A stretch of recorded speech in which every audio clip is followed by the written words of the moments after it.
See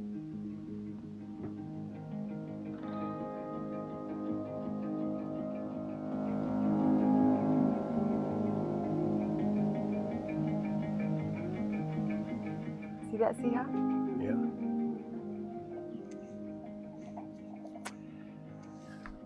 Hi, everyone. Hello, everyone. We have some health updates, right? Yes, we Yeah. do. So we wanted to talk about.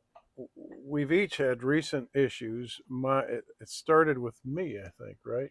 Yes. With Well, it. it kind of started with COVID last Yeah. summer, at the Yeah. end of the summer. Yep. And And then then, the COVID thing, you got sick because we weren't doing our regimen because we had been away, mhm. and you got quite sick.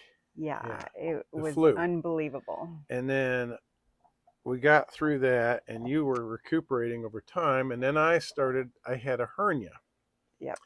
an inguinal hernia. And so we talked about that.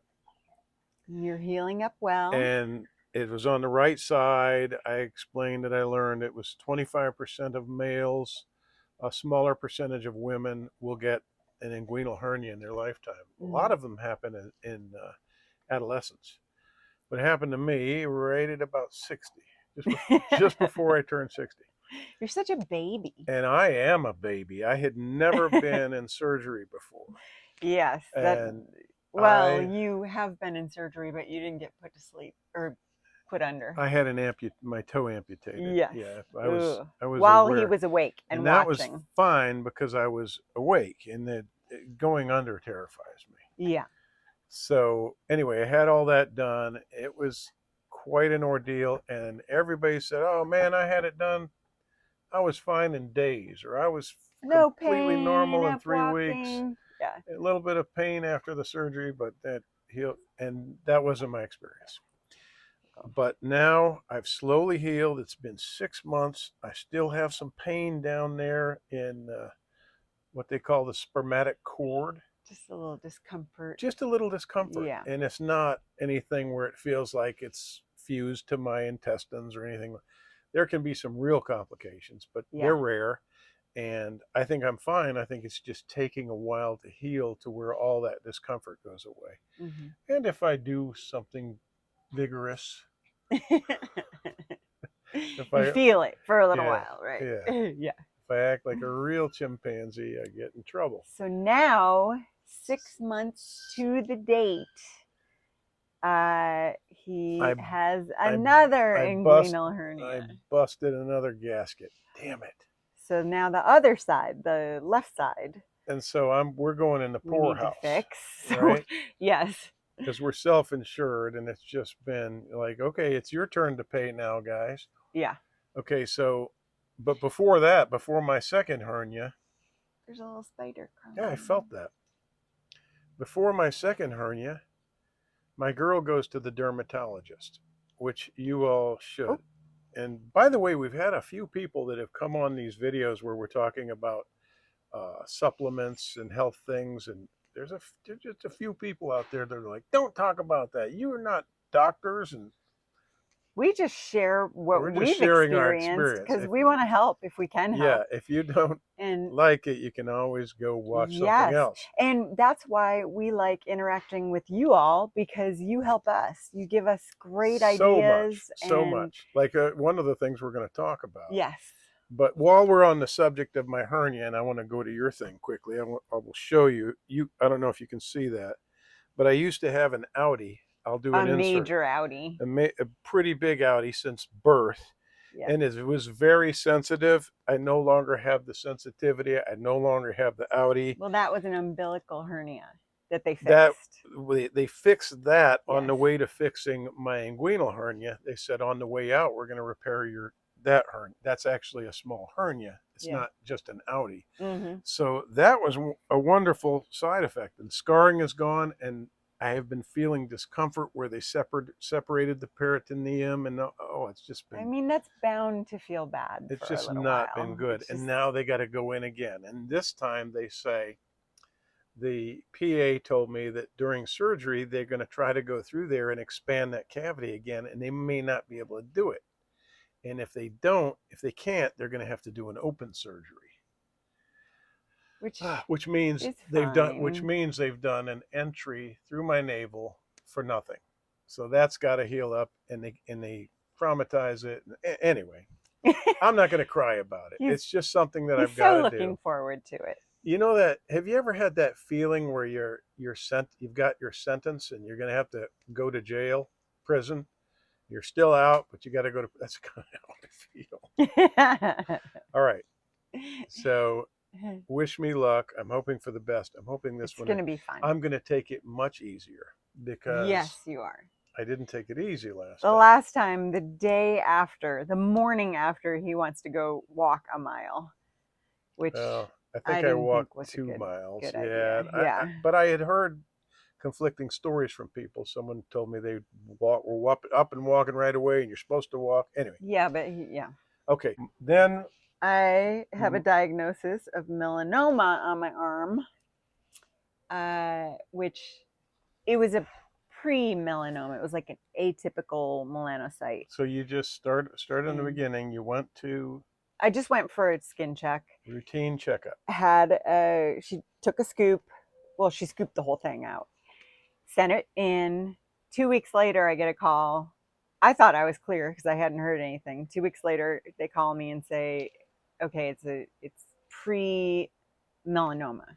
And I was literally sitting in my truck, and you were waving me goodbye, and you said, "Oh, I got a call from pathology. We talked about this," and they told her that, and I was like, we were scared. I mean, it was, yeah. And I was having to drive to the mountains to do some film work, and I was going to be gone for a week, and I was like, oh God. So then 2 weeks later, or, right at the end of January, I had that excised. So she cut out a big chunk, and then they sent that out. So I thought everything was clear. 2 weeks later, she calls me and says, yes, I'm sorry, but it actually is melanoma and there's some left. We didn't get everything. So you need to have Mohs surgery. And I can't, there are some of you who know, there's some of you who've been through uncharted hell. A lot of people have been through. You've lost loved ones and you've had a lot of pain. And there are some people that have heard about stuff like this and don't know, but I can only tell you, and you can't understand till you feel it. Yeah. It's terrifying. It is. And it took me to my knees. I was so scared. And it's the stuff that they don't tell you. And it's like they don't want to talk to you much because they don't want to give you false hope or misinformation. I don't know what. It's like we had to pull information from them. It was like pulling say teeth, little things like, no, you're going to be fine. We know it's a deadly cancer, but you're don't worry about it. Everything's going to be fine. So it was our first experience with any such thing. Yeah. Very important that we say this with melanoma, and it's not. It's not necessarily the sun that causes it. Correct. It can be sunscreens. It's often sunscreen. Yes. Yeah, which are very, some of which are very carcinogenic. Yes. Yeah. So you have to do a little research. There are a few ingredients. Actually, there are quite a few ingredients that are not good for your skin, your body, nothing. Just look it up. So look it up and get the kind that are natural. Your skin is like a porous membrane, and things do go through it. Bad things, good things, and so this is evidenced in the case of melanoma with people getting it on the soles of their feet and inside of their mouths and their ear canal, and where the sun don't shine. Exactly. So bear that in mind, because everybody says as soon as they hear about her story, well, you need to stay out of the sun. Well, you need sun. You need sun to fight cancer. Absolutely. It's so true. Which is the irony. So true. We had to say that. But you went through the Mohs surgery. Then I went back for the Mohs surgery. That was lovely. But explain that a little bit too, because first of all, the first dermatologist wanted to do another surgery, excision, and send that to the lab and leave her open. Did you say that? She said we're going to do Mohs surgery, and what we do is we cut what we think we need to cut, send you home with it open. We just put a bandage on it, And then you come back the next day and we either sew you up or we numb it again. And, well, they numb it That's either way, but, nuts. That is and nuts. then take more, So send that out, so that it could take days. It could know take a week. this: if you are told you have to have Mohs surgery for melanoma or carcinoma, whatever kind of skin cancer, go to, our advice is to go to it, find a doctor who does the lab work right there. It's a Mohs surgeon, and generally, yeah, They a have lot of them have labs. microscopy and all that. They Yep. have it in-house. Yep. They send you to the waiting room. You're waiting with all these other poor unfortunate souls that have big bandages over their faces and on their heads, and Yeah. you're thinking, oh my God, they're opened up and they're waiting to see if they get called back in and have more carved. Yep. Oh, it's just, but anyway, it's intimidating. Yeah, don't be daunted. It is a process. Yeah. And I'm not trying to scare you. I'm just trying to tell you our experience. So I got through it. It was fine. But now, look at this that. has been how many days? And It's look been at this. 4 weeks. You can't Tuesday, even right? really probably see it, but the scars from here to here, it was an ugly and it was a lot wound. of And so what they were doing was taking tissue around here, and they kept going wider and wider and wider with the cut, and then they brought it all together from under here, and just, it's amazing. I cannot believe but how why well has it healed so well? So I have been putting Moringa oil and castor oil. Castor oil is amazing. And I'm kind of, just massaging it a little bit every day.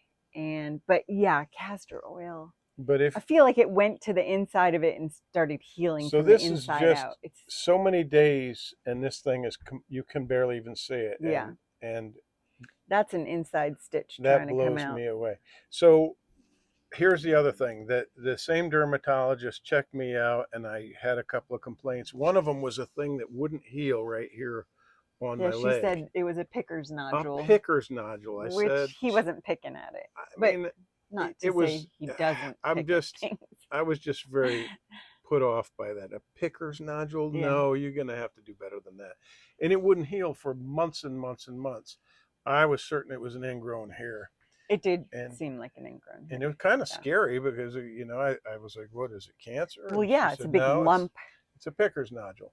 So she prescribes this ointment, and I'm thinking, I don't know about that. And I had kept trying drawing salves. And that wasn't working. And I was trying my poultice of sea salt, which almost always works on everything. Not sea salt. You could use sea salt. Himalayan salt. But I use Himalayan. I do a Himalayan sea salt or Himalayan salt poultice. Yeah. Lots of minerals, direct contact with the skin. It'll solve all kinds of issues. It really does. That didn't work.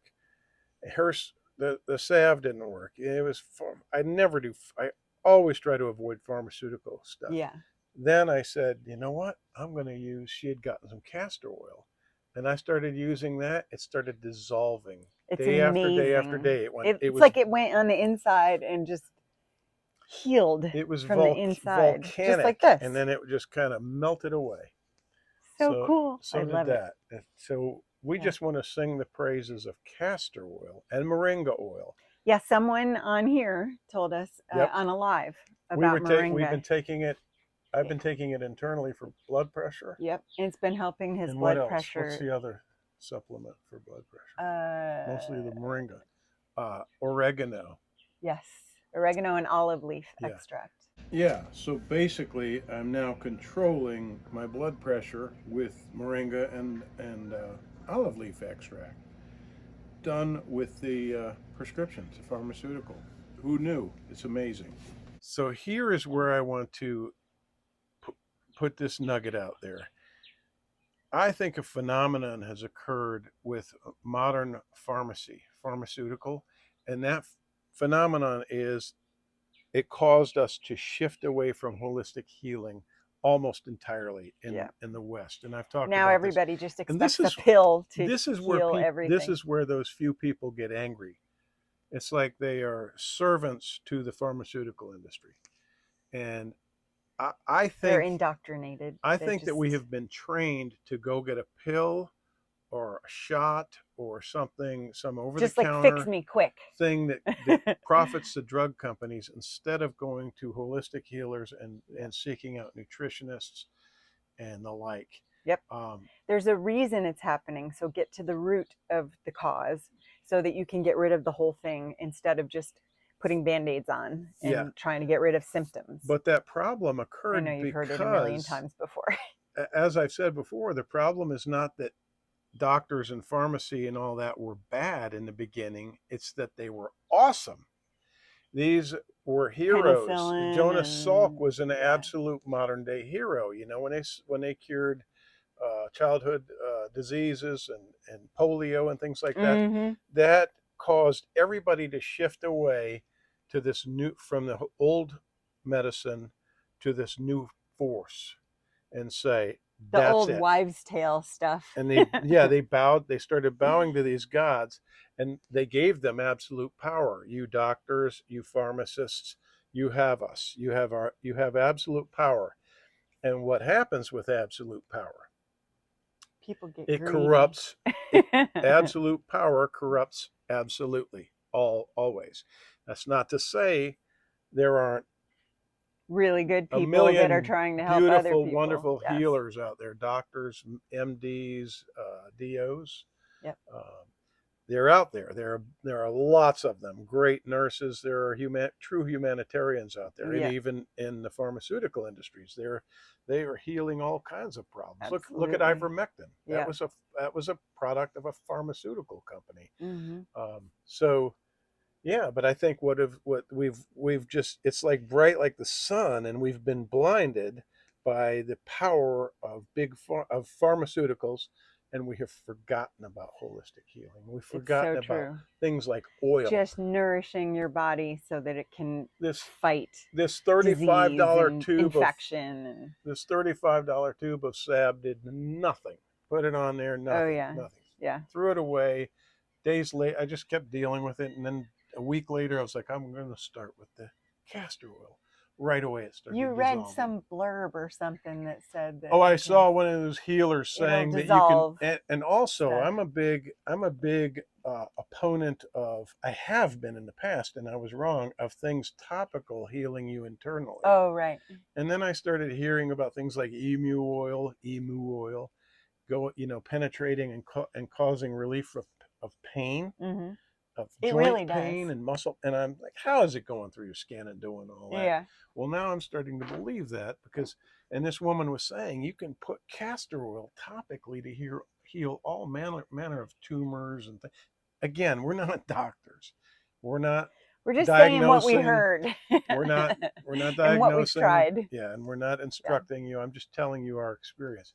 But they were saying that these things have used topically, have dissolved tumors under the skin, or all kinds of crazy things. That's so cool. Research castor oil. Yeah. Yeah, because it's amazing. And moringa. So I'm taking moringa in capsules, and we're using the oil topically. Yeah. Also, let me not forget this thing on my nose. Oh yeah. Is that still there? A little bit. I had an anomaly on here. No, but I mean that pore, that. It's just red right now. What do you call that? An anomalous pore? It was something on my nose that has been there for years and years. And I put that oil, those oils on there, moringa and castor, and it flared up. Oh yeah, it was. And it had gotten blistered, big, and kept bleeding, and that. Anyway, that kind of knocked that out, and I think it's a lot better. Yeah. So, those are the updates. Yeah, I think that's it so far. We can't afford anymore. This will be it, we hope, because we're tapped out. We got to put a lot of things on hold because of this. We're tapped out mentally and financially. It's just been 8,000 for this, 8,000 for that, 8,000 for this, and just, oh my goodness. It adds up. But you know what? I am grateful. Beyond grateful. Me I'm too. Sitting here with my honey, and oh God, I was so worried, so fearful. And here we are for another day. Yep. So happy. Things are looking up.